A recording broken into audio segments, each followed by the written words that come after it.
In today's video, I'm going to teach you how to add a new video track in your timeline. This is a quick, reliable way to make room for B-roll, titles, graphics, or alternate takes without disturbing the clips you've already placed. We'll keep it simple and clear so you can follow along confidently. Start on the edit page of your video editor. This is the workspace where your timeline, media pool, and viewer are visible.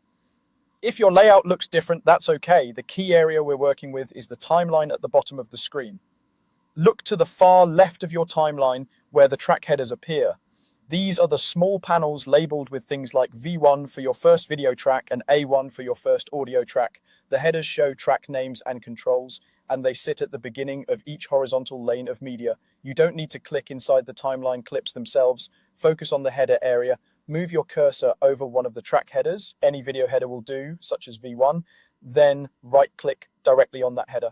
This brings up a context menu with track-related options. Right-clicking in this exact spot ensures the editor knows you want to modify tracks, not individual clips. In the menu that appears, look for Add Track, then select Add Video Track. Choosing the video option is important because it creates a new lane specifically for visual elements. This keeps your project organized and separates video from audio layers. Once you choose Add Video Track, the editor will instantly create the new track. You'll see a fresh video track appear above your existing one, typically labeled V2 if V1 was your original. This new lane sits on top in the stack, which means anything placed here will visually layer over clips on lower tracks. That's useful for picture-in-picture, cutaways, overlays, or text elements. The track header for the new lane will match the look of your existing headers, so it's easy to spot. From here, you can continue building your edit, knowing you have a clean, dedicated space for additional visuals.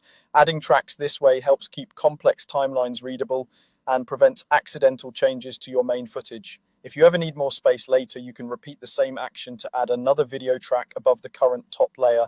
And that's all there is to it. Open the edit page, right-click on a track header in the timeline, choose Add Track, then Add Video Track, and your new video track appears neatly above your existing one.